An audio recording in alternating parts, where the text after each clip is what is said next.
Welcome, Scorpio. This is Regina from Pacific Tarot, getting ready to do your full moon in Capricorn reading. This is the first of two full moons in Capricorn.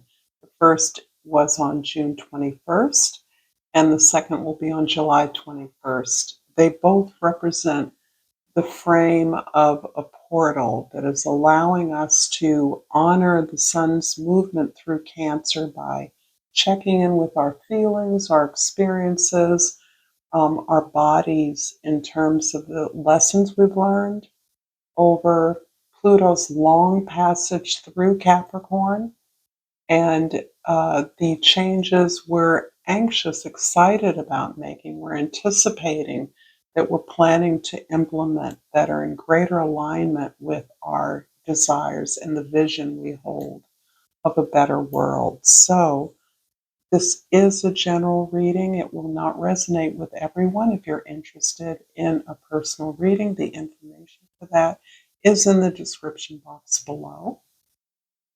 I thank you for being with me. I welcome anyone that is new and all of you that know me. Your presence here is what supports me fundamentally to do this work. So thank you in advance for that. Your overall energy, Scorpio, is the Knight of Cups. This is your continued exploration, uh, imaginative discoveries around your deepest desires. And for any of us who have experienced a path towards success or abundance, really determine clearing away what others want for you, what you have been told you should want, is a journey in and of itself. And here you have long been anchored in your desires, and that opening up of your heart to yourself is about a continuous journey, a learning. The more you live, the more you change, the more your desires shift and are altered, or in many cases, grow. There are new things to learn, new things to explore and discover. So, this is that energy of you moving forward from your heart. In the 10th house, the house of your social identity, the 10 of Pentacles. This too is part of a familiar story where, because of your desire to give back to the community, to the world, to your family, to whoever you feel has informed the immense privilege you have entertained in your life. And it is not about money. This is about your ability to extract the gifts, the miracles of the abundant world you live in. That can be your, what feels like a successful journey of honoring your ancestors, honoring those who have given you the opportunities to pursue the abundance, the meaning that you've gained in your life, realizing that that same privilege can be turned back towards those who have not experienced the kind of access you have. This is about generosity of spirit, of going full circle, creating a legacy of learning, of love, of connection with your roots. In the first house, we have the Page of Wands. And the Page of Wands is really about that enthusiastic, uh, excited, excitable, and passionate move forward in the direction of your inspiration. Here you are planning something new, starting a project, or joining a group as a newer member who is engaging with the vision of a group of like minded individuals. You are open to doing things differently than you have. You're listening to new voices. You're finding new aspects of your own experience to share. You're excited about growing, excited about expanding your vision. And that very process is inspirational to others as well. In the fourth house, we have the Three of Pentacles, which is you actually doing the collaboration that is at the foundation of your production, of your creative or professional practice, so that you are joined with others who share your goals in order to create something beautiful, something of value to others. This is it contains a powerful element of crafting, bringing your expertise with others who have different expertise or a different way of exercising a similar practice in a way that allows you to build something original, unique, and beautiful. This is all about the excellence of your practice, learning from one another, dismantling the notion of hierarchy, which in many ways has informed the way that you have come to your talent, come to your awareness of your connection to others. In the seventh house of significant others, the Death card is describing a rebirth as a result of your own inner connection to your powerful masculine and feminine energy. This is not about gender, this is about principles. And as you are holistically united within yourself, to assert yourself as needed, to enjoy the process of inserting yourself, of making space to receive the rewards of your efforts, you are experiencing a rebirth in your relationships. And that relationship, importantly, can be the passion that you are grooming, you are cultivating in your life, the passion that is a devotion to your craft, your expertise, your vision. I hope this reading is resonating for you, Scorpio. If so, please like this video. Please share it with others. Comment if you feel so moved to do so. And subscribe to my channel, Pacific Tarot. And I have pulled the Purpose card. I know what I'm here to do. And from the flora and fauna of Africa, I have pulled the Caracol. And the key word of the Caracol is opportunity. Trust your intuition and follow through. Be aware of your surroundings and leap at opportunity. And I must point out the beautiful hibiscus flower that is associated with this animal. I'm going to clarify the Page of Wands in the first house with the Four of Air and the Three of Water. So the Four of Air is really about this necessity you value in order to be productive. In order to marinate your creative energy, you must withdraw from the world. This deeper understanding of the experiences you've been through, particularly the challenges, is what is able to grow and expand your practice. Digging into your well, these are the things you value: survival, a gratitude, an appreciation of the connection you have with those that have come before you. This is a place of real sacred honor in your practice. This is your well. And this is a place of deep understanding that the difficulties you've overcome are the gifts that have informed who you are and your practice. The Three of Water is about the tremendous support that you have in the world. You are supported by others that allow you the space and the safety to unravel the experiences, the emotions that you have, that these experiences, challenges have engendered within you. so that you are in a place of sharing your story of overcoming obstacles, as well as making a space for that reciprocity within these intimate spaces and relationships. This support is essential to your being able to articulate your story, your practice to unravel the words to communicate your ideas that are the foundation of what it is you are producing, what it is you are creating or building with others. In the fourth house, the Three of Pentacles is clarified by the Nine of Earth and the Three of Fire.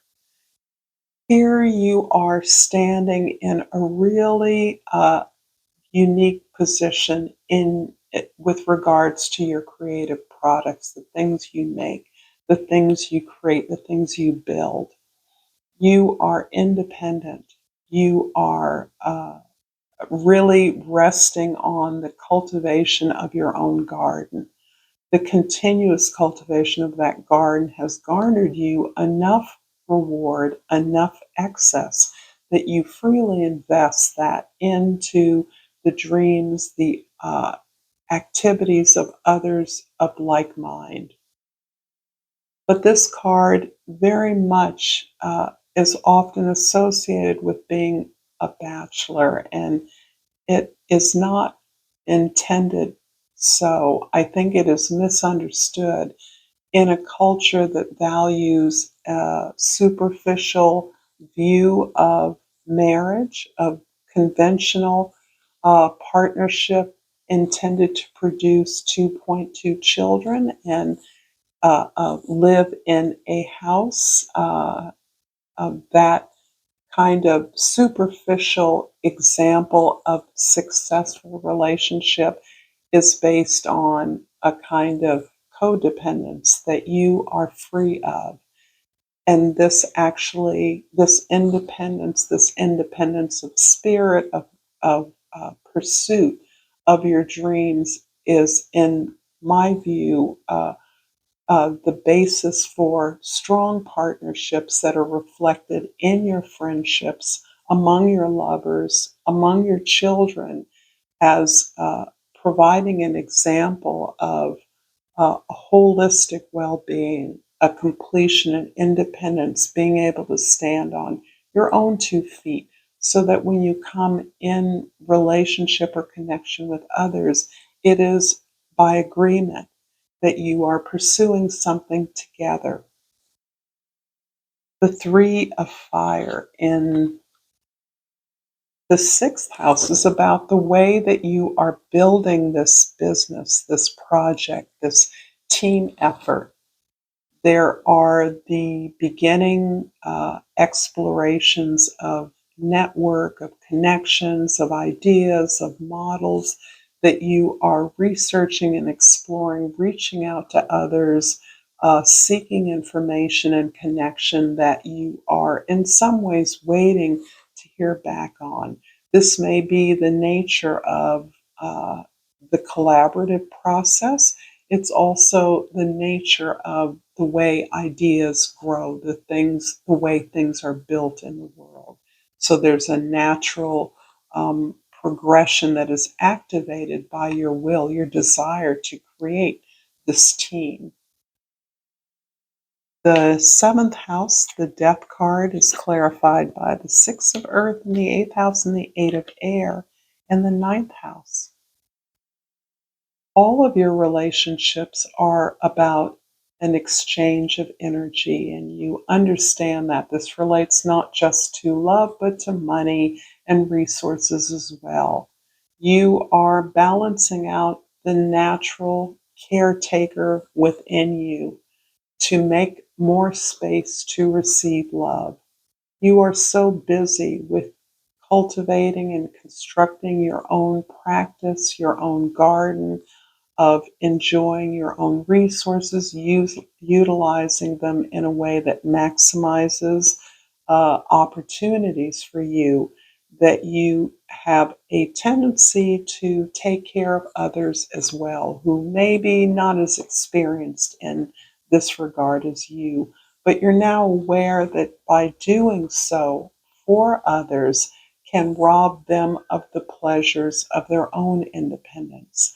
It also is asking you, you are asking yourself to step back and allow others to love you, to simply enjoy the compliments, the attention, the care that you receive, the admiration that you receive through your practice of taking care of business, taking care of details, being clear and explicit in all of your exchanges. The Eight of Air, too, is about the impact and influence of others' ideas. And this is where there is a tendency to overthink, in part as a natural experience of exploring the way in which you have been conditioned, the expectations that groomed you, and your release of those, but the residual ideas, the voices in your head of others, the rumination around ideas that constitutes overthinking and a kind of anxiety around your explorations, the need to explore, the need for new discoveries. That is a way in which you can re engage your intuition to disband these ideas of others that are oppressive in many ways to you. In the 10th house, the Ten of Pentacles is clarified by the Patience or the Temperance card and the Nine of Fire. Your healing journey has been long. You are in a very positive phase of your journey. You have crested to this place of recognizing your discrete integrity as an individual. But that has been hard won through your ability to refine your efforts, your actions, to utilize the resources you have, to not lust for or compare yourself to others or what others have. And that is part of a healing practice that also heals your community, heals your relationships. This is you being patient with yourself. And this tremendous portal opportunity of these full moons in Capricorn is giving you a chance to stand back and look at your conditioning with fresh eyes. Look particularly for you at the things that have been gained despite the aspects of restriction that you've experienced, limitation that confined you or attempted to confine you to things that had already been done. This ability to move forward, to identify your own desires, and then move patiently towards those is a lifelong healing practice, and you understand that. But this beautiful time of getting in touch with those experiences and those emotions in your body is one that you welcome and are very familiar with. Finally, in the 12th house, your inner powers, the Nine of Fire is about the long, long road, the many experiences you've had at trying to be successful at something that you're accomplishing now. You are very close to what you define as success, as achievement in this particular arena. This is around the expression of your creative desire, your passion.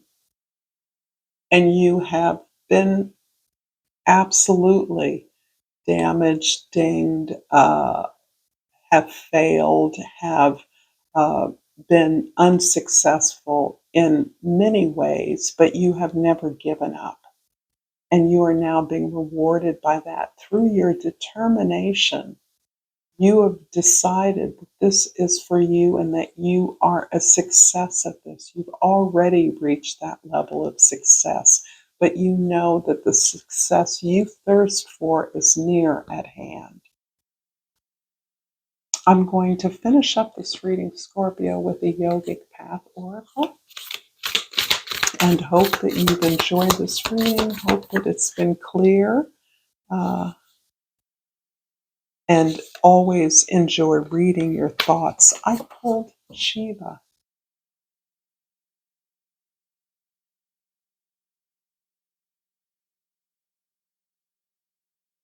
I've never pulled Shiva before, so it is my honor to read this description from the guidebook to you. You are truly on your path. Shiva is referred to as Adi Yogi, the first yogi ever. He attained enlightenment and abandoned himself in an ecstatic dance atop the Himalayas. When his ecstasy went beyond movement, he became utterly still. People could not understand his switch between ecstatic movement and stillness and thought him mad. However, 7 students wanted to learn how he was moving past physical limitations. This is how he began teaching yoga. Shiva planted the seed of yoga into the human mind. Pulling Shiva represents moving past the limitations from your society, body, mind, or ego. It represents doing the inner work to evolve. It is also a call to service, to teach others your wisdom so they too can become liberated. Thank you, Scorpio, for this beautiful reading. Until next time.